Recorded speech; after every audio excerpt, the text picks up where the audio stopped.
தூத்துக்குடி தேவர் காலனியில் நடைபெற்ற இலவச கண் பரிசோதனை முகாமினை மாமன்ற உறுப்பினர் கீதா முருகேசன் துவக்கி வைத்தார்.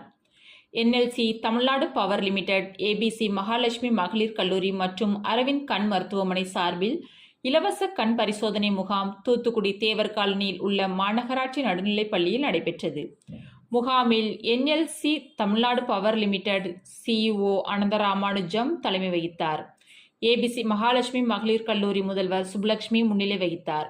இதில் திமுக மாநகர துணைச் செயலாளரும் மாநகராட்சி 14வது வார்டு மாமன்ற உறுப்பினருமான கீதா முருகேசன் கலந்து கொண்டு முகாமை துவக்கி வைத்தார்.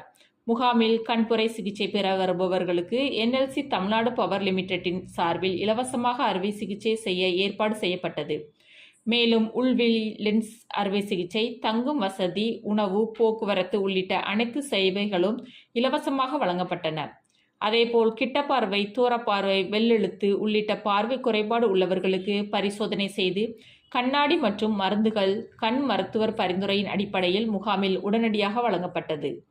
முகாமில் ABC மகாலட்சுமி மகளிர் கல்லூரி பேராசிரியர்கள் மகேஸ்வரி, பாலதீபா, ரசி, சுவர்ணலட்சுமி மற்றும் NSS ஒருங்கிணைப்பாளர்கள் ஸ்டெல்லா பாக்கியம், புஷ்பகவல்லி, அரவிந்த் கண் மருத்துவமனை கந்தசாமி மற்றும் 14வது வார்டு திமுக பிரதிநிதிகள் செல்வகணேசன், வீரமணி உள்ளிட்ட பலர் கலந்து கொண்டனர்.